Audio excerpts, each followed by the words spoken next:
The next morning Charlotte told me she would go next door to check on King and Nina. I said okay and left for work. Once again my wife, being the nosy person she is, knocked on the door and didn't get a reply. She walked around the yard and knocked on their sliding door. She didn't get a reply. My wife called me and asked if she should get a welfare check done. I told her no. Some hours go by and my wife called me again, and asked again if she should get a welfare check done because something doesn't feel right.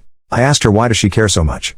That is when she admitted to me that she had texted King while he was at work 2 nights ago saying, "I thought construction was done at your home, why is the contractor back? He only works at night." It felt like a train had ran over me because I knew right there and then everything I had observed for the last few nights and days were starting to add up. The only thing I could say to my wife was call the police. I sped home. I worked about 15 minutes from my home and I could swear to you I made it back in 3. The police came and taped off our entire street. Nina and George had passed away, decapitated. King came out of the house shouting, "I unalived Nina. Nina broke my heart." According to the news report and interrogation of King, he said he walked into the house and caught Nina and George making love and snapped. He then did horrendous things to them. For 2 nights he slept next to Nina's torso. Our son, who works crime scenes and also worked this case, said that parts of them were found just about everywhere throughout the house. The crime scene photos were leaked, no one knows by who, but they were horrific. It showed everything. King wrote on the wall, "Cheaters must die." On George's stomach, he wrote Cheater 1, and on Nina's stomach he wrote Cheater 2 with markers.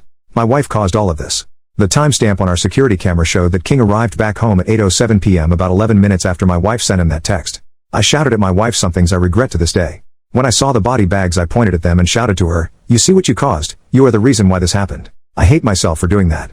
My wife went into a deep depression the days after. She wasn't eating, sleeping, talking, bathing. My wife sat in a catatonic state. 8 days after everything, my wife passed away from a heart attack. I live with hate for myself every day for placing the blame on her. The truth is her actions resulted in the death of 3 people including herself.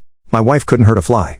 I just wished she had listened. The family of George and Nina made threats against my wife, me, and my kids. They also blamed us. Some of the other neighbors were happy to hear of my wife's passing. Mentally I struggled with the aftermath. I couldn't go to work. It was hard. I've been in therapy for a while now. A part of my assignment is to write my thoughts out, make notes about how I feel and what I was thinking.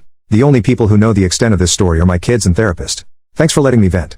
Bye for now. Note, because this case is on Google, with the leaked images of the crime scene and also to protect the little bit of privacy and sanity my family still has, I changed the names of all parties involved, and I avoided mentioning dates.